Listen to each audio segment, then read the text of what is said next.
ওমর রাদিয়াল্লাহু আনহু যে কোরআন খুলে সূরা তাহা পড়ছেন, তাহা পড়তে পড়তে তার ভিতরে ফিলিংস চলে আসলো যে না, এটা আল্লাহর পক্ষ থেকে আসছে। তিনি বলছেন, খুযুনি ইলা রাসূলিল্লাহি ওয়া আসহাবি, আমাকে আল্লাহর রাসূলের কাছে নিয়ে চলো, তার সাহাবীদের কাছে নিয়ে চলো। তাকে নিয়ে যাওয়া হলো। ভিতরে হামজা ছিলেন রাদিয়াল্লাহু আনহু, তাকে টেনে নিয়ে আসলেন ভিতরে। বলছেন, তরোয়াল নিয়ে আসছো কি জন্য?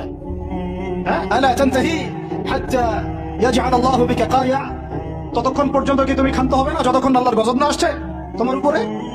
ওমর ইবনে খাত্তাব বলছেন, ইয়া রাসূলুল্লাহ, ইয়া রাসূল, জিতুকা উমিনু বিল্লাহি ওয়া রাসূলিহি, আমি আপনার কাছে এসেছি আল্লাহ এবং আপনার প্রতি ঈমানদার হয়ে এসেছি। ওয়া বিমা জিতা বিহি মিন ইনদিল্লাহ, এবং আপনি আল্লাহর পক্ষ থেকে জানিয়ে এসেছেন, এই কোরআনের প্রতি ঈমানদার হয়েই আমি আপনার কাছে এসেছি। আশহাদু আল লা ইলাহা ইল্লাল্লাহ ওয়া আশহাদু আন্না মুহাম্মাদান আবদুহু ওয়া রাসূলুহু। কালিমা পড়লেন, মুসলিম হলেন, স্বাধীন হলেন, আগে পরাধীন ছিলেন। বুঝতে পারছেন না কথা? এরপরে তিনি সবার দরজায় গিয়ে নক করলেন, আবু জাহেলের বাসায় নক করে বলছেন, হাল আলিমতা আন্নী ক্বাদ আসলামতু, তুমি কি জানলা যে আমি ইসলাম কবুল করেছি? আবু জাহেল, তুমি কি জানলা, শুনলা যে আমি ইসলাম কবুল করেছি? আরেকজনের বাসায় যা, উমাইয়া বিন খালাফ, হাল আলিমতা আন্নী ক্বাদ আসলামতু, তুমি কি জানলা আমি ইসলাম কবুল করেছি? ওয়াত্তাবা'তু মুহাম্মদ সাল্লাল্লাহু আলাইহি ওয়াসাল্লাম, আমি আল্লাহর রাসূলের ইত্তেবা করেছি।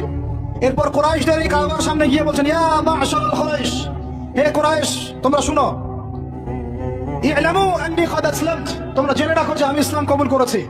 ওয়া শাহিদতু আল্লা ইলাহা ইল্লাল্লাহ ওয়া আন্না মুহাম্মাদান আবদুহু ওয়া রাসূলুহু। এবার কুরাইশরা গিয়ে তার উপর আক্রমণ শুরু করলো। 40 জন 50 জনকে তাকে জাপটে ধরতেছে, তিনি একাই লড়তেছেন সবার সাথে। একজন এসে পরামর্শ দিচ্ছেন, ওই যে আপনারা যারা হিকমতের দোহাই দিয়ে কাপুরুষতাকে আড়াল করতে চান, তারা শুনেন ওয়াজটা ভালো করে।